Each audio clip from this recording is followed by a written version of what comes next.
ನೀವೇನಾದ್ರು ಮಡ್ ಗ್ರೌಂಡಲ್ಲಿ ಏನಾದರೂ ಮಣ್ಣು ಗ್ರೌಂಡಲ್ಲಿ ಪ್ರಾಕ್ಟೀಸ್ ಮಾಡ್ತಾಯಿದ್ರೆ ನಿಮಗೆ ಫುಟ್ ಸ್ಟೆಪ್ಸು ಈಸಿಯಾಗಿ ಕ್ಲಿಯರಾಗಿ ಗೊತ್ತಾಗುತ್ತೆ. ಸೊ ಫುಟ್ ಸ್ಟೆಪ್ಸು ಆ್ಯಕ್ಚುಲಿ ಹಂಗೆ ಟ್ರೈನ್ ಮಾಡಿದ್ರೆ ಬೆಸ್ಟ್ ಅದು. ಸೊ ಅಲ್ಲಿಂದ ಒಂದು ರೇಂಜಲ್ಲಿ ಸ್ಟಾರ್ಟ್ ಮಾಡಿದಾಗ ಸೊ ಆಲ್ಮೋಸ್ಟ್ ಒಂದೇ ತಾವು ಆಲ್ಮೋಸ್ಟ್ ಫುಟ್ ಪ್ರಿಂಟ್ಗಳು ಸಿಗುತ್ತೆ ನಿಮಗೆ. ಸೊ ಅದು ತುಂಬ ಅಡ್ವಾಂಟೇಜ್ ಅದು, ಅಥವಾ ಬೆಸ್ಟ್ ವೇ ನಮ್ಗಳಿಗೆ ಪ್ರಾಕ್ಟೀಸ್ ಮಾಡೋದಕ್ಕೆ. ಸೊ ಆ ಫುಟ್ ಮಾರ್ಕ್ಸ್ ಇರೋದ್ರಿಂದ ನಮಗೆ ಕ್ಲಿಯರಾಗಿ ಗೊತ್ತಾಗುತ್ತೆ ನಾವು ಕರೆಕ್ಟಾಗಿ ಲ್ಯಾಂಡ್ ಮಾಡ್ತಾಯಿದ್ದೀವ, ಎವ್ರಿ ಟೈಮ್ ಅದೇ ಪ್ಲೇಸಲ್ಲಿ ರೀಚ್ ಆಗ್ತಾಯಿದ್ವಾ.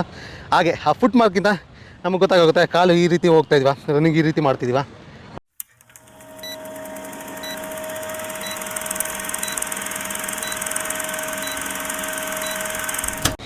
Welcome back. ಇನ್ನೊಂದು ಫಾಸ್ಟ್ ಬೌಲಿಂಗ್ ಫ್ರಮ್ ಸ್ಕ್ರ್ಯಾಚ್. ಇವತ್ತು ಔಟ್ಡೋರಲ್ಲಿ ಮಾಡ್ತಾಯಿದ್ದೀವಿ, ಇಂಡೋರಿಂದ ಆಚೆ. ಯಾಕೆಂದರೆ ಟಾಪಿಕ್ ಯಾವ ಥರ ಇದೆ, ರನ್ನಪ್ಪು. ಸೊ ರನ್ನಪ್ಪಲ್ಲಿ ತುಂಬ ಕಾಮನ್ ಆಗಿ ಬೌಲರ್ಸ್ಗಳು ಫೇಸ್ ಮಾಡೋವಂಥದ್ದು, ಹಾಗೆ ಕೋಚಸ್ ಆಗಿ ನಾವು ಫೇಸ್ ಮಾಡೋವಂಥದ್ದು ಕಲಿಸ್ಬೇಕಾದ್ರೆ ಅಂದರೆ ರನ್ನಪ್ಪಲ್ಲಿ ತುಂಬ ಕಾಮನ್ ಆಗಿ ಬರೋದು ಹಾಗೆ ಆಬ್ವಿಯಸ್ಲಿ ನೋಬಲ್ ಕಂಟ್ರೋಲು ಮತ್ತು ಎನರ್ಜಿ ಬಿಲ್ಡಿಂಗು, ಹಾಗೆ ನೆಕ್ಸ್ಟ್ ರನ್ನಪ್ಗೂ ಮತ್ತು ಮ್ಯಾಚ್ ರನ್ನಪ್ಗೂ ಇರುವಂಥ ಡಿಫ್ರೆನ್ಸಸ್ಸು. ಸೊ ತುಂಬ ಕಾಮನ್ ಆಗಿ ನಾನು ಫೇಸ್ ಮಾಡೋದು ಟ್ರೈನಿಂಗ್ ಮಾಡ್ಬೇಕಾದ್ರೆ ಫಾಸ್ಟ್ ಬೌಲರ್ಸ್ಗೆ ಅಂದರೆ ಏನಾಗುತ್ತೋ ಗೊತ್ತಿಲ್ಲ. ಒಟ್ಟಿನಲ್ಲಿ ರನ್ನಪ್ಗೆ ಅಂತ ಬಂದಾಗ ಟಿಲ್ ನಾವು ಜಂಪ್ ಏನು ಹೋಗ್ತೀವಿ ಅಲ್ಲಿವರೆಗೂ ನಾವು ಸ್ಪ್ರಿಂಟರ್ಸ್ ಅಷ್ಟೇ, ಬರೀ ಸ್ಪ್ರಿಂಟ್ ಮಾಡಬೇಕು. ಒಂದು ಆ್ಯಕ್ಷನ್ ಬಿಲ್ಡ್ ಮಾಡೋದಕ್ಕೆ ನಿಮಗೆ ಲಾಸ್ಟ್ ಕ್ಲಾಸಲ್ಲಿ ಹೇಳ್ದಂತೆ ಜಂಪು ನಮ್ಮ ಬೌಲಿಂಗ್ ಆ್ಯಕ್ಷನ್ ಪ್ರಿಪೇರ್ ಮಾಡ್ಕೊಳ್ಳೋದಕ್ಕೆ. ಅದಕ್ಕೆ ಮುಂಚೆ ಎಲ್ಲ ನಾವು ಸ್ಪ್ರಿಂಟಲ್ಲೇ ಇರ್ತೀವಿ, ಅಥ್ಲೆಟಿಸಮು ಅಥವಾ ಅಥ್ಲೆಟ್ಸ್ ಅಷ್ಟೇ ನಾವು ಜಂಪ್ ಆಗೋವ್ರಿಗೂ. ಫಾಸ್ಟ್ ಬೌಲರ್ಸು ಸುಮ್ಮನೆ ನಾರ್ಮಲ್ ರನ್ನಪ್ಪಲ್ಲಿ ಸ್ಪ್ರಿಂಟ್ ಮಾಡಿ ಅಂದರೆ ಕರೆಕ್ಟಾಗಿ ಚೆನ್ನಾಗಿ ಮಾಡ್ತಾರೆ. ಅದೇನಾಗುತ್ತೋ ಗೊತ್ತಿಲ್ಲ, ಕೈಗೆ ಬಾಲ್ ಬಂದಿದ್ದಕ್ಕೆ ಅವ್ರ ರನ್ನಪ್ಪೇ ಚೇಂಜ್ ಆಗುತ್ತೆ ಅಥವಾ ಸ್ಪ್ರಿಂಟಿಂಗ್ ಸ್ಟೈಲೇ ಚೇಂಜ್ ಆಗುತ್ತೆ. It's I feel more of a mind ಅಂತ. ಅದರ್ವೈಸ್ ರನ್ನಪ್ಪಿಗೆ ಬಂದಾಗ ಇಷ್ಟೇ ತೊಗೋಬೇಕು ಅಷ್ಟೇ ತೊಗೋಬೇಕು ಅಂತ ಏನಿಲ್ಲ, ಹಾಗೆ ಇಷ್ಟೇ ಫಾಸ್ಟಾಗಿ ಬರಬೇಕು ಇಷ್ಟೇ ಸ್ಲೋ ಆಗಿ ಬರಬೇಕು ಅದೇನಿಲ್ಲ. ಕೆಲವೊಂದು ಕೀ ಪಾಯಿಂಟ್ಸ್ಗಳು ಎಲ್ರಿಗೂ ರಿಮೇನ್ ಸೇಮ್ ಇರುತ್ತೆ. ಸೊ ಎಷ್ಟು ಎನರ್ಜಿನ ಬಿಲ್ಡ್ ಮಾಡ್ತೀವಿ ನಮ್ಮ ಕೆಪಾಸಿಟಿ ತಕ್ಕಂತೆ, ಎಷ್ಟು 100% ಎನರ್ಜಿನ ಕ್ಯಾರಿ ಮಾಡಿರ್ತೀವಿ ನಮ್ಮ ಜಂಪ್ಗೆ ಅನ್ನೋದು ಮೇನ್ ಕೀ ಫ್ಯಾಕ್ಟರಲ್ಲಿ. ಕೆಲವ್ರದ್ದು ಇಂಡಿವಿಜುವಲಿ ನೀವು ನೋಡಿರ್ಬೋದು, ತುಂಬ ಫಾಸ್ಟ್ ರನ್ನಪ್ ಇರುತ್ತೆ, ಅಲ್ಲಿಂದನೇ ಅವ್ರು ಎನರ್ಜಿ ಕ್ರಿಯೇಟ್ ಮಾಡ್ತಾರೆ. ಕೆಲವರು ತುಂಬ ಕ್ಯಾಶುವಲ್ ಆಗಿ ಅನಿಸುತ್ತೆ, ನೀಟಾಗಿ ಬಂದು ಆ ಪೊಸಿಷನಲ್ಲಿ ಬಂದು ಅಥವಾ ನೀಟಾಗಿ ಜಂಪ್ ತೊಗೊಂಡು ಬೌಲಿಂಗ್ ಆಗ್ತಾರೆ. ಜಾಸ್ತಿ ಎಫೆಕ್ಟಿವ್ ಅಂತ ಅಥವಾ ತುಂಬ ಎಫರ್ಟ್ ಆಗ್ತಾಯಿದ್ದಾರೆ ರನ್ನಪ್ಪಲ್ಲಿ ಅಂತ ಖಂಡಿತ ಅನಿಸಲ್ಲ. ಸೊ ಅದು ಅಗೇನ್ ಇಂಡಿವಿಜುವಲ್ ಮೇಲೆ ಡಿಫ್ರೆನ್ಸ್ ಆಗುತ್ತೆ ಅದು. ಸೊ ತುಂಬ ಕಾಮನ್ ಆಗಿ ಇರಬೇಕಾಗಿರೋದು ಅಂದರೆ, ಸೊ ನಾವಿನ್ನು ರನ್ನಪ್ ಮಾರ್ಕ್ ಮಾಡ್ಕೊಳಕ್ಕೆ ಹೋಗಿಲ್ಲ. ಇನ್ಫ್ಯಾಕ್ಟ್ ಇಮ್ಯಾಜಿನ್ ಮಾಡಿ ಫಸ್ಟ್ ಕ್ಲಾಸ್ ಕ್ರಿಕೆಟರ್ಸ್ ಎಲ್ಲ ಮೆಜರ್ಮೆಂಟ್ ಟೇಪ್ ಇರುತ್ತೆ, ಇಂಚು ಕೂಡ ಅವರು ಮೆಜರ್ ಮಾಡಿ ರನ್ನಪ್ ತೊಗೊಳ್ಳೋಂಥದ್ದು. ಸೊ ಪ್ರತಿ ಸಲವೂ ನಾವು ನಾರ್ಮಲಾಗಿ ಏನು ತೊಗೋತೀವಿ ಸ್ಟೆಪ್ಸ್ ಥರ, ಆ ಥರ ರನ್ನಪ್ ತೊಗೊಳಕ್ಕಾಗಲ್ಲ. ಸೊ ಅವ್ರಿಗೆ over the period of training ಮಾಡಿ ಅವ್ರಿಗೆ ಗೊತ್ತಿರುತ್ತೆ ಅವ್ರದ್ದು ಏನು ಡಿಸ್ಟೆನ್ಸ್ ಇದೆ ಅಂತ. ಸೊ ಕರೆಕ್ಟಾಗಿ ಅಲ್ಲಿಂದ ಅವರು ಮೆಜರಿಂಗ್ ಟಿಪ್ ತೊಗೊಂಡು ಅವರು ರನ್ನಪ್ನ ಮಾರ್ಕ್ ಮಾಡ್ಕೋತಾರೆ. ಇಂಚು ಮ್ಯಾಟ್ರ್ ಆಗುತ್ತೆ ಅವ್ರಿಗೆ. ಸೊ ಅಗೇನ್ ಮತ್ತೆ ರಿಪೀಟ್ ಮಾಡಬೇಕು ಅಂದರೆ ಫಾಸ್ಟ್ ಬೌಲರ್ಸು ಪಾಪಿಂಗ್ ಸ್ಕ್ರೀಸ್, ಈ ನೋಬಲ್ ಸ್ಕ್ರೀಸ್ ಅಂತ ನೀವೇನು ಕರಿತೀರ, ಸೊ ಅಲ್ಲಿ ಇಂಚು ಮ್ಯಾಟ್ರ್ ಆಗುತ್ತೆ ಒಂದು ಫಾಸ್ಟ್ ಬೌಲರ್ಗೆ. ಹಾಗಾದಾಗ ಪ್ರತಿಯೊಂದನ್ನು ಕನ್ಸಿಡರ್ ಮಾಡ್ತಾರೆ. ಫ್ಯೂ ಕಾಮನ್ ಥಿಂಗ್ಸ್, ನಿಮ್ಮದು ರನ್ನ ಫಾಸ್ಟ್ ಇರಲಿ ಶಾರ್ಟ್ ಇರಲಿ ಲಾಂಗ್ ಇರಲಿ, ಫ್ಯೂ ಕಾಮನ್ ಥಿಂಗ್ಸ್ ಯಾವುದು ಕಂಪಲ್ಸರಿ ಇದ್ದೇ ಇರುತ್ತೆ ಅಂದರೆ, ಅಥವಾ ತುಂಬ ಕಾಮನಾಗಿ ನೋಡೋಕ್ಕೆ ಸಿಗುತ್ತೆ ಅಂದರೆ, ಒಂದು ಶಾರ್ಟ್ ಸ್ಟೆಪ್ಪು. ಸ್ಟಾರ್ಟಿಂಗ್ ಮಾಡ್ಬೇಕಾದ್ರೆ ಶಾರ್ಟ್ ಸ್ಟೆಪ್ ನೋಡಿರ್ತೀರ. ಸೊ ಅದು ಹೋಗ್ತಾ ಲಾಂಗ್ ಸ್ಟ್ರೈಡ್ ಆಗ್ತಾ ಹೋಗುತ್ತೆ. ಸೊ ಯಾರು ಒಂದೇ ಸಲ ಫುಲ್ ಸ್ಪೀಡಲ್ಲಿ ಫಾಸ್ಟಾಗಿ ಸ್ಟಾರ್ಟ್ ಮಾಡಲ್ಲ.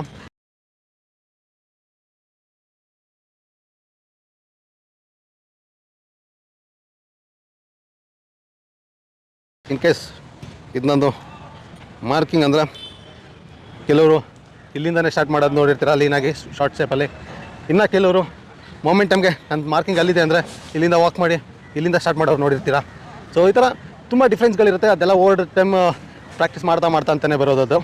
ಸೊ ಒಂದು ಕಾಮನ್ ಆಗಿ ಏನಂದರೆ ಇಲ್ಲಿ ನಾವು ಶಾರ್ಟ್ ಸ್ಟೆಪ್ಪಿಂದ ಲೀನಾಗಿ ಮೊಮೆಂಟಮ್ ಬಿಲ್ಡ್ ಮಾಡ್ತಾ ಅದು ಲಾಂಗ್ ಸ್ಟ್ರೈಡ್ ಆಗ್ತಾ ಹೋಗುತ್ತೆ. ತುಂಬ ಕಾಮನ್ ಆಗಿ ನಾವುಗಳು ಅಥವಾ ಜೂನಿಯರ್ ಕ್ರಿಕೆಟು ಅಥವಾ ಕ್ಲಬ್ ಕ್ರಿಕೆಟಲ್ಲೆಲ್ಲ ಏನು ಮಾಡ್ಕೋತೀವಿ ಅಂದರೆ, ಶಾರ್ಟ್ ಸ್ಟೆಪ್ಪನ್ನು ಸ್ಟಾರ್ಟ್ ಮಾಡ್ತೀವಿ, ಲಾಂಗ್ ಸ್ಟ್ರೈಡ್ ಆಗ್ತಾ ತುಂಬ ಲಾಂಗ್ ಆಗ್ತೀವಿ ಅಥವಾ ತುಂಬ ಶಾರ್ಟ್ ಆಗ್ತಾಯಿರ್ತೀವಿ. ಅಲ್ಲಿ ಮಧ್ಯದಲ್ಲಿ ಪ್ರತಿ ಸಲ ನಾವು ರನ್ನಪ್ಪಲ್ಲಿ ಇದ್ದಾಗ ತುಂಬ ಎಫೆಕ್ಟಿವ್ ಅಥವಾ ತುಂಬ ಮೊಮೆಂಟಮ್ ಮಿಸ್ ಮಾಡ್ಕೊಳ್ಳೋದೇ ಅಲ್ಲಿ. ಒಂದು ಯೂನಿಫಾರ್ಮ್ ರೇಂಜಲ್ಲಿ ಇರುತ್ತೆ ಸ್ಟೆಪ್ಸು, ಅಷ್ಟೇ ಮೊಮೆಂಟಮ್ನ ಕ್ಯಾರಿ ಮಾಡ್ತಾರೆ. ಸೊ ಹಾಗೆ ಇನ್ನೂ ಒಂದು ಇಂಪಾರ್ಟೆಂಟಾಗಿ ಡಿಫ್ರೆನ್ಸು ನೆಟ್ಗೂ ಮ್ಯಾಚ್ಗೂ. ನೆಟ್ಟಲ್ಲಿ ನಿಮ್ಗೆ ಗೊತ್ತಾಗಲ್ಲ ಅಥವಾ ಎಷ್ಟು ಇದು ಮಾಡ್ಕೋಬೇಕು ಅಂತ ರನ್ನಪ್ಪು. ಸೊ ಮ್ಯಾಚಲ್ಲಿ ಡಿಫ್ರೆನ್ಸ್ ಇರುತ್ತೆ, ನಿಮಗೆ ಬೇರೆಯೇ ಗ್ರೌಂಡ್ ಇರುತ್ತೆ. ಓಪನ್ ಗ್ರೌಂಡಲ್ಲಿ ನಿಮಗೆ ಆ ರಿದಮಿಗೆ ಸಿಗೋದೇ ಇಲ್ಲ, ತುಂಬ ಕಾಮನ್ ಆಯಿತು. ಇದು ಮ್ಯಾಚ್ ಪ್ರಾಕ್ಟೀಸಿಂದನೇ ಬರೋಕ್ಕೆ ಸಾಧ್ಯ. ಸೊ ಇಲ್ಲಿ ನೀವು ಎಷ್ಟು ಜಾಸ್ತಿ ಟ್ರೈನ್ ಮಾಡಿರ್ತೀರ ಅದು ಕಾನ್ಫಿಡೆನ್ಸು ನಿಮಗೆ ಮ್ಯಾಚಿಗೆ ಕ್ಯಾರಿನ್ ಆಗೋಂಥದ್ದು. ಸೊ ಡೈರೆಕ್ಟಾಗಿ ಮ್ಯಾಚಿಗೆ ಟ್ರೈ ಮಾಡ್ತೀರಾ ಅಂದರೆ ಖಂಡಿತ ಆಗೋಲ್ಲ. ನೀವು ಇಲ್ಲಿ ಏನು ಪ್ರಾಕ್ಟೀಸ್ ಮಾಡ್ತೀರಾ ಅದನ್ನು ಅಲ್ಲಿ ಬ್ಯಾಕ್ ಮಾಡಬೇಕಾಗುತ್ತೆ. ಸೊ ಅದು ಒಂದು ಲರ್ನಿಂಗ್ ಪ್ರೋಸೆಸ್ ಅದು. ಸೊ ಅದು ಅದೇ ರೀತಿ ನಡೆಯುತ್ತೆ. ಎನಿ ಪ್ಲೇಯರ್ ದಟ್ ಮ್ಯಾಟರ್, ಯಾವುದೇ ಪ್ಲೇಯರ್ ಆದ್ರೂ ಇವೆಲ್ಲ ಇದು ಗಾನ್ ಥ್ರೂನೇ ಆಯಿತಾ. ಅದು ಎಷ್ಟು ಬೇಗ ರಿಕವರ್ ಆಗ್ತಾರೆ, ಅದು ಎಷ್ಟು ಬೇಗ ಅರ್ಥ ಮಾಡಿಕೊಂಡು ಅದನ್ನು ಸರಿ ಮಾಡ್ಕೋತಾರೆ ಅನ್ನೋದ್ರ ಮೇಲೆ ಅವ್ರದ್ದು ಪರ್ಫಾರ್ಮೆನ್ಸು ಡಿಫ್ರೆನ್ಸ್ ಆಗೋಗುತ್ತೆ. ಸೊ ಆಬ್ವಿಯಸ್ಲಿ ನೋಬಲ್ ಪ್ರೆಷರ್ ಇದ್ದೇ ಇರುತ್ತೆ. ಇನ್ನು ರನ್ನಪ್ ಹೇಗಿರಬೇಕು ಅನ್ನೋದಾದರೆ, ಸೊ ಅದೇ ನನ್ನ ಮಾರ್ಕಿಂಗ್ ಅಂದ್ಕೊಂಡ್ರು ನಾನು ಫಾಸ್ಟ್ ಬೌಲರ್ ಅಲ್ಲ, but sometimes medium pass try ಮಾಡ್ತಾ ಇರ್ತೀನಿ. ಏನಾಗುತ್ತೆ ಏನಾಗಲ್ಲ ಅನ್ನೋ ಕಾರಣಕ್ಕೋಸ್ಕರ ಅದಕ್ಕಾದರೂ ಟ್ರೈ ಮಾಡ್ತಾ ಇರ್ತೀನಿ. ಸೊ ರನ್ನಪ್ಪಲ್ಲಿ ಮಾರ್ಕಿಂಗ್ ಅಲ್ಲಿಂದ ತೊಗೊಂಡ್ರೆ ನನಗೆ ಪರ್ಸ್ನಲ್ ಆಗಿ ಅದು ತುಂಬ ಖುಷಿ ಕೊಡುತ್ತೆ. ಇದು ಮಾರ್ಕಿಂಗ್ ಇದೆ ಅಂದರೆ ಇಲ್ಲಿಂದ ಬಂದು ಒಂದು ಟರ್ನ್ ಅರೌಂಡ್ ಮಾಡ್ಕೊಂಡು ಇಲ್ಲಿಂದ ಸ್ಟಾರ್ಟ್ ಮಾಡೋದು ಏನೋ ಒಂಥರ ಫೀಲ್ ಕೊಡುತ್ತೆ ಅದು. So I like that feeling, ಆಯಿತಾ. ಸೊ ಅದನ್ನು ಫೀಲ್ ತೊಗೊಂಡು short step, long sprint, load. So ಇದು ನನಗೆ ಎನರ್ಜಿ ಕೊಡುವಂಥದ್ದು, ಅಥವಾ 100% ನಾನು ಎನರ್ಜಿಟಾಗಿ ಆಗಿರೋದು ಬೌನ್ಸ್ ಆದಾಗ. ಐ ಮೀನ್ ಗ್ಯಾದರ್ಗೆ ಹೋದಾಗ, ಗ್ಯಾದರ್ ಅಂದರೆ ಲೋಡಿಂಗ್ ಹೋದಾಗ ನಾನು 100% ಎನರ್ಜಿ ನನಗೆ ಫೀಲ್ ಆಗ್ತಿದೆ. ಸೊ ಇದೇ ಹೋದ ಟೈಮ್ ಏನಾಗುತ್ತೆ ಅಂದರೆ ಗುಡ್ 3-4 ಬಾಲ್ಸ್ ತುಂಬ ಚೆನ್ನಾಗಿ ಹೋಗುತ್ತೆ. ಮ್ಯಾಚ್ ಸಿಚುವೇಷನಲ್ಲಿ 4th ball 5th ball 6th ಬಾಲೇ ಕಷ್ಟ ಆಗುತ್ತೆ. ಯಾಕೆಂದರೆ 3-4 ಬಾಲ್ಸು ಹಾಕಿ ನಾವು ಸುಸ್ತಾಗಿರ್ತೀವಿ. ಎಕ್ಸ್ಪೆಷಲಿ ಜೂನಿಯರ್ ಲೆವೆಲಲ್ಲಿ ಇದು ಕಾಮನಾಗಿ ನೋಡೋಕೆ ಸಿಗುತ್ತೆ. 5th and 6th ಬಾಲು ಏನಾರು ಒಂದು ಎಡವಟ್ ಆಗೇ ಆಗುತ್ತೆ. ಓವರ್ ಪಿಚ್ ಆಗ್ತಾರೆ, ಅಥವಾ ಬಾಲಲ್ಲಿ ಕಂಟ್ರೋಲ್ ಸಿಗೋಲ್ಲ, ಅಥವಾ ವೈಡ್ ಆಗ್ತಾರೆ. That's because of lack of endurance ಅಷ್ಟೇ. ಸೊ ಪ್ರತಿಯೊಂದು ಫಾಸ್ಟ್ ಬೌಲರ್ಸ್ಗೆ ಅಟ್ಲೀಸ್ಟ್ 10 ಓವರ್ ಅಂದರೆ 60 ಬಾಲ್ಸ್ ಅಲ್ವಾ, 10 ಓವರ್ಗೆ. ಸೊ 10 ಓವರ್ 60 ಬಾಲ್ಸು, ಅಟ್ಲೀಸ್ಟ್ 60 ಸ್ಪ್ರಿಂಟ್ಸ್ ಮಾಡೋಷ್ಟು ನಮಗೆ ಈಗಲಿಂದನೇ ಬಿಲ್ಡ್ ಮಾಡ್ಕೋಬೇಕಾಗತ್ತೆ. ಓಕೆ, ಈಗ ಬರೀ ನಂದು ರನ್ನಪ್ ಅಬ್ಸರ್ವ್ ಮಾಡಿ ನನ್ನ ಸ್ಟ್ರೈಡ್ ಎಷ್ಟು ಹೋಗುತ್ತೆ ಅಂತ ಅಷ್ಟೇ. ಸೊ ಎಷ್ಟು ಲೆಂತ್ ಕವರ್ ಆಗುತ್ತೆ ರನ್ನಪ್ಪಲ್ಲಿ ಅಂತ. ಸೊ ಆರ್ಮ್ಸ್ ಎಲ್ಲ ಮೂವ್ ಆಗೋದು again depends on how fast my legs are moving, simple ಅದು. ಸೊ ಎಷ್ಟು ಆರ್ಮ್ಸ್ ಮೂವ್ ಆಗಬೇಕು, ನನ್ನ ಕಾಲು ಎಷ್ಟು ಮೂವ್ ಆಗುತ್ತೆ ಅಷ್ಟೇ ಕೋರ್ಡಿನೇಟಾಗಿ, ಹಾಗೆ ಆವಾಗಲೇ ಯೂನಿಫಾರ್ಮ್ ಆಗಿ ಅನ್ಸೋದು. ಒಂದು ಕೈ ಫಾಸ್ಟಾಗಿ ಹೋಗ್ತಿದೆ, ಕಾಲು ಸ್ಲೋ ಇದೆ ಅಂದರೆ ಅದು ಯೂನಿಫಾರ್ಮಿಟಿ ಅಥವಾ ಆ ಥರ ನೀಟಾಗಿ ಕಾಣಲ್ಲ ಅದು. ಸೊ ರನ್ನಪ್ ಇಲ್ಲಿಂದ ಓಕೆ, ಫಾರ್ವರ್ಡ್ ಲೆಗ್ ಫಾಸ್ಟ್.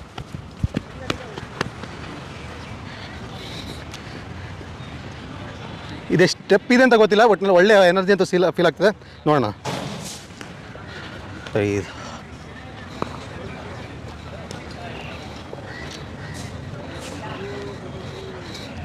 22 ಇದೆ. ಇದು ವೇರಿ ಆಗ್ತಾ ಹೋಗುತ್ತೆ, ಅದೇ ಪ್ರಾಬ್ಲಮ್. ನಾವು ಎನರ್ಜಿ ಇದ್ದಾಗ ಒಂದು ಸ್ಪೀಡಲ್ಲಿ ಇರ್ತೀವಿ, ಮತ್ತು ನಾರ್ಮಲ್ ಟೈರ್ ಆಗಿದ್ದಾಗ ಒಂದು ಫೀಲಲ್ಲಿ ಆಗುತ್ತೆ. ಅದಕ್ಕೆ ಅವ್ರು ಮೆಜರ್ಮೆಂಟ್ಸ್ ಎಲ್ಲ ಯೂಸ್ ಮಾಡೋದು. ಸೊ ಮೆಜರ್ಮೆಂಟ್ ಟೇಪ್ ಯೂಸ್ ಮಾಡೋದು. ಸೊ ಈ 22 ಫೀಟಿಂದ ನನಗೆ, ಅಥವಾ 22 ಸ್ಟೆಪ್ಸಿಂದ ಎಲ್ಲಿ ನನ್ನ ಬ್ಯಾಕ್ ಫುಟ್ ಲ್ಯಾಂಡ್ ಆಗ್ತಿದೆ ನೋಡೋಣ. ಅದು ತುಂಬ ಇಂಪಾರ್ಟೆಂಟ್ ಆಗುತ್ತಲ್ಲ. ಸೊ ನಿಮ್ಮ ಜಂಪಲ್ಲಿ ನಿಮ್ಗೆ ಹೇಳಿದೆ ನಾನು ಬ್ಯಾಕ್ ಫುಟ್ ಲ್ಯಾಂಡಿಂಗ್ ಎಲ್ಲಿ ಆಗಬೇಕು ಅಂತ. ಸೊ ಅಲ್ಲಿಗೆ ಬರುತ್ತಾ ನೋಡೋಣ.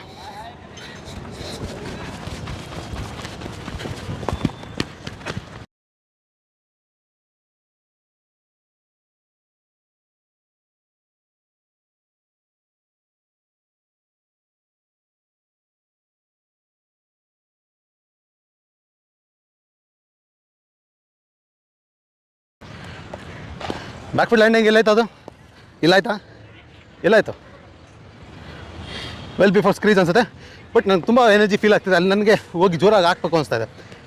ಅಷ್ಟೇ ಓಲ್ ಇಂಟೆಂಟಲ್ಲಿ. ಸ್ಕ್ರೀಸಲ್ಲಿ ನಾವು ಜಂಪ್ ಮಾಡಿದಾಗ ಈಗ ಹಾಕ್ಬೇಕು ಜೋರಾಗಿ ಅನ್ನೋ ಥರ ಫೀಲ್ ಬರಬೇಕು. ತುಂಬ ಕಾಮನಾಗಿ ಮಿಸ್ಟೇಕ್ ಮಾಡೋದು ಅಂದರೆ ಎಲ್ಲ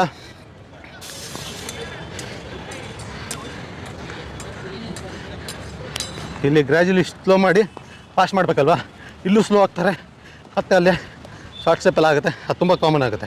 ಸೊ ಅದನ್ನೆಲ್ಲ ಅವಾಯ್ಡ್ ಮಾಡಬೇಕು ಅಂದರೆ ಬೆಸ್ಟ್ ಅಂದರೆ ಒಂದೇ ಅಡ್ವೈಸು, ನೀವು 10 ವರ್ಷದ ಕೆಳಗಡೆ ಇದ್ದರೆ ಮಿನಿಮಮ್ ನೀವು ಫಾಸ್ಟ್ ಬೌಲರ್ ಆಗಬೇಕು ಫ್ಯೂಚರಲ್ಲಿ ಅಂತ ಇದ್ದರೆ, 10 ವರ್ಷದ ಕೆಳಗಡೆ ಇದ್ದರೆ 10 ಸ್ಪ್ರಿಂಟ್ಸು, 20 ಮೀಟರ್ಸ್ ಸ್ಪ್ರಿಂಟು 10 ಸಲ ದಿನಕ್ಕೆ. ಇನ್ನು 10 to 14 ಏನಿದ್ದೀರಾ 30 ಸ್ಪ್ರಿಂಟ್ಸ್ ಎವ್ರಿ ಡೇ. ಒಂದು ಸ್ಪ್ರಿಂಟ್ ಬೌಲಿಂಗ್ ಆ್ಯಕ್ಷನ್ ಬೇಡ, ಏನು ಬೇಡ. ಅಲ್ಲಿ ಪಾಯಿಂಟ್ ಆಫ್ ನಿಮ್ಮದು ಎನರ್ಜಿ ಎಷ್ಟಿದೆ, ಪಾಯಿಂಟ್ ಆಫ್ ಸ್ಟಾರ್ಟಿಂದ ಪಾಯಿಂಟ್ ಆಫ್ ಎಂಡ್. ಸೊ ಅಲ್ಲಿ ಅಂಡರ್ 14 ಇರೋರಿಗೆ 10 to 14 ಒಳಗಡೆ ಏನಿದ್ದೀರಾ 30 times in a day. So may be alternate days ಅಂತ ನೆನಪೋಗೋದು. That's fair enough. Okay. So ಇನ್ನು 14 to 19 ಏನಿದ್ದೀರಾ minimum 50 times. Alternate days again running day ಇದ್ದಾಗ ಸ್ಪ್ರಿಂಟ್ಸ್ ಮಾಡಿ. ಆ್ಯಕ್ಚುಲಿ ಒಳ್ಳೆ ಎನರ್ಜಿ ಕೊಡುತ್ತೆ ಸ್ಪ್ರಿಂಟ್ಸು, ಅನ್ಲೈಕ್ ಎಂಡ್ಯೂರೆನ್ಸ್ ಅಂತಾರ. ಸೊ ಸುಮ್ಮನೆ ಓಡ್ತಾ ಇರೋದಕ್ಕಿಂತ ಈ ಸ್ಪ್ರಿಂಟ್ಸ್ ಏನಿದೆ ಸಖತ್ ಎನರ್ಜಿ ಕೊಡುತ್ತೆ. ನೀವು ಟ್ರೈ ಮಾಡಿದ್ರೆ ನಿಮ್ಗೆ ಗೊತ್ತಾಗುತ್ತೆ. ಸೊ ಆ್ಯಕ್ಚುಲಿ ಒಳ್ಳೆ ಎನರ್ಜಿ ಕೊಡುತ್ತೆ. ದಟ್ಸ್ ಅ ಒಳ್ಳೆ ಐಡಿಯಾ ಅದೇ. So 50 times. ಸೊ 19 ಅವರು. ಇನ್ನು ಸೀನಿಯರ್ಸು ಆಬ್ವಿಯಸ್ಲಿ ಅಲ್ಲಿಗೆ ಬರುತ್ತೆ ಅವ್ರದ್ದು ಕೂಡ. ಕ್ಲೋಸ್ ಟು, ಯಾಕೆಂದರೆ ನೀವು ಅಲ್ಲಿವರೆಗೂ ನೀವು ಇಷ್ಟೊತ್ತು ರೀಚ್ ಆಗಿರಲೇಬೇಕು. ಅಬೌವ್ 19 ಏನಿದ್ದೀರಾ ಇದೆಲ್ಲ ಫಿಗರ್ ಔಟ್ ಮಾಡಿರಲೇಬೇಕು. ಸೊ ಇವಾಗ ಕಲಿತೀನಿ ಇವೆಲ್ಲ ಅಂದ್ರೂ ಆದಷ್ಟು ಬೇಗ ಕಲಿಬೇಕಾಗುತ್ತೆ, ಸಿಂಪಲ್ ಅದು. ಆಗೋದಿಲ್ಲ ಅಂತ ಏನಿಲ್ಲ, ಎಷ್ಟು ಬೇಗ ಆಗುತ್ತೆ ಅಷ್ಟು ಬೇಗ ಕಲಿತ್ರೆ ನಮಗೆ ಮುಂದೆ ಬೇಗ ಆಡಬೇಕಾಗುತ್ತೆ. ಸೊ ಇವಾಗ ನಮಗೆ ಏಜ್ ಲಿಮಿಟ್ ಅನ್ನೋ ಪ್ರೆಷರ್ ಜಾಸ್ತಿ ಆಗ್ತಾ ಹೋಗುತ್ತೆ. ಸೊ ಇವೆಲ್ಲ ತುಂಬ ಚಿಕ್ಕ ವಯಸ್ಸಿಂದಲೇ ಕಲಿಬೇಕಾಗಿರೋದ್ರಿಂದ ಇವಾಗೇನು ಚಿಕ್ಕ ವಯಸ್ಸಿದ್ದೀರಾ ನಿಮಗೆ ಅಡ್ವಾಂಟೇಜ್ ಇದು, ನೀವು ಅಡ್ವಾಂಟೇಜಾಗಿ ತೊಗೋಬೇಕಾಗುತ್ತೆ. ಸೊ ರನ್ನಪ್ಪಲ್ಲಿ ನಾವು ಜಂಪು ಈಗ ನಾನು ಬ್ಯಾಕ್ಫುಟ್ ಲ್ಯಾಂಡಿಂಗ್ ಇಲ್ಲಿ ಮಾಡಬೇಕು ಅಂದರೆ ನನ್ನ ಮೊಮೆಂಟಮ್ಗೆ ಆಲ್ಮೋಸ್ಟ್ ಇಲ್ಲೆಲ್ಲೋ ಜಂಪ್ ತೊಗೊಂಡೆ ಅನಿಸ್ತಾ ನನಗೂ ಕ್ಲಿಯರ್ ಆಗಿಲ್ಲ. ಸೊ ವೀಡಿಯೋದಲ್ಲಿ ನೋಡೋದು ನನಗೂ ಗೊತ್ತಾಗೋದು ಆಲ್ಮೋಸ್ಟ್ ಇಲ್ಲೆಲ್ಲೋ ಜಂಪ್ ತೊಗೊಂಡೆ. ಸೊ ಕರೆಕ್ಟಾಗಿ ಅಲ್ಲಿ ಲ್ಯಾಂಡ್ ಆಗುತ್ತೆ ಕೆಲವು. ಇನ್ ಕೇಸ್ ನಾನು ಅದೇ ಜಂಪ್ ಏನು ಇಲ್ಲಾಗಿತ್ತು ಅಂದರೆ ಸೊ ಅಲ್ಲಿ ಮುಂದೆ ಹೋಗಿ ಜಂಪು ಇಲ್ಲ ಬ್ಯಾಕ್ಫುಟ್ ಲ್ಯಾಂಡಿಂಗ್ ಇಲ್ಲಾಗ್ತಿತ್ತು, ನೋ ಬಾಲ್ ಆಗ್ತಿತ್ತು. ಸೊ ಟ್ರೈನ್ ಮಾಡೋದು ಸಿಂಪಲ್, ವೆರಿ ಸಿಂಪಲ್. ಅಲ್ಲಿಂದ ಇಲ್ಲಿವರೆಗೂ ನಿಮಗೆ ಇದು ಹೇಗೆ ಟ್ರೈನ್ ಮಾಡಬೇಕು ಅನ್ನೋದೇ ಕೊಟ್ಬಿಡೋಣ, ಆಯಿತಾ? ನಾನೇನು ಮಾಡ್ತೀನಿ ಅಂದರೆ ಈಗ ನಾನು ಅಲ್ಲಿಂದ ಗ್ರ್ಯಾಜುಲಾಗಿ same everything remain same start ಮಾಡ್ತೀನಿ. ಬಟ್ ನನಗೆ ಎಲ್ಲಿ ಎನರ್ಜಿ ಫೀಲ್ ಆಗ್ತಿದೆ ಅಂದಾಗ ಒಂದು ಟ್ಯಾಪ್ ಮಾಡ್ತೀನಿ. ಆ ಟ್ಯಾಪು ನನಗೆ ಜಂಪ್ ತೊಗೊಳಕ್ಕಿರೋವಂಥದ್ದು. ನೋಡೋಣ.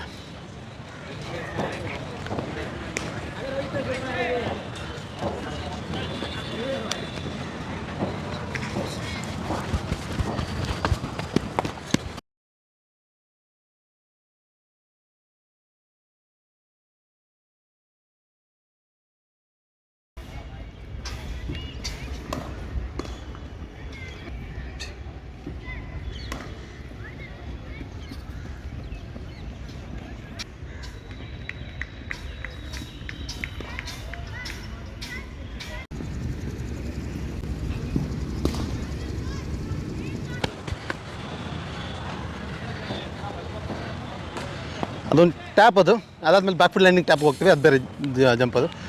ಸೊ ಅದಕ್ಕೆ ಪ್ರಾಕ್ಟೀಸ್ ಹಾಗೆ ಮಾಡಿ, ಪರವಾಗಿಲ್ಲ. ಈಗಲೇ ಮೆಜರ್ಮೆಂಟ್ ಬೇಡ, ಮಾಡ್ತಾಯಿರಿ. ಅದು ನ್ಯಾಚುರಲ್ ಆಗಿ ನಿಮಗೆ ಅದು ಬಿಲ್ಡ್ ಆಗ್ತಾ ಹೋಗುತ್ತೆ. ನಿಮಗೆ ನೀವೇನಾದ್ರು ಮಡ್ ಗ್ರೌಂಡಲ್ಲಿ ಮಣ್ಣು ಗ್ರೌಂಡಲ್ಲಿ ಪ್ರಾಕ್ಟೀಸ್ ಮಾಡ್ತಾಯಿದ್ರೆ ನಿಮಗೆ ಫುಟ್ ಸ್ಟೆಪ್ಸು ಈಸಿಯಾಗಿ ಕ್ಲಿಯರಾಗಿ ಗೊತ್ತಾಗುತ್ತೆ. ಸೊ ಫುಟ್ ಸ್ಟೆಪ್ಸು ಆ್ಯಕ್ಚುಲಿ ಹಂಗೆ ಟ್ರೈನ್ ಮಾಡಿದ್ರೆ ಬೆಸ್ಟ್ ಅದು. ಸೊ ಅಲ್ಲಿಂದ ಒಂದು ರೇಂಜಲ್ಲಿ ಸ್ಟಾರ್ಟ್ ಮಾಡಿದಾಗ ಸೊ ಆಲ್ಮೋಸ್ಟ್ ಒಂದೇ ಆಲ್ಮೋಸ್ಟ್ ಫುಟ್ ಪ್ರಿಂಟ್ಗಳು ಸಿಗುತ್ತೆ ನಿಮಗೆ.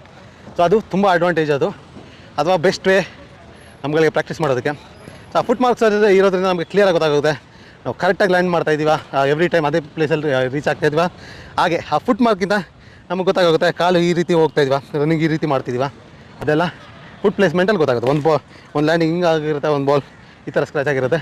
ಅದನ್ನೆಲ್ಲ ತುಂಬ ಕೇರ್ಫುಲ್ಲಾಗಿ ನೋಡ್ಕೋಬೇಕಾಗುತ್ತೆ. ಮುಂದೆಯಿಂದ ನೋಡೋದಾದ್ರೆ ಆ್ಯಕ್ಷನ್ನ. ಸೊ ಇದು ಒಂಥರ ಫೀಲ್ ಕೊಡುತ್ತೆ ನನಗೆ. ಮುಂದೆ ಸ್ಟ್ರೈಟ್ ಲೈನ್ ಅಗೇನ್ ಮತ್ತೆ ಒಂದು ಫೀಲ್ ತೊಗೋತಾರದು. ಸೊ ಇದೊಂಥರ ಫೀಲ್ ಕೊಡುತ್ತೆ ನನಗೆ. ಡೌನ್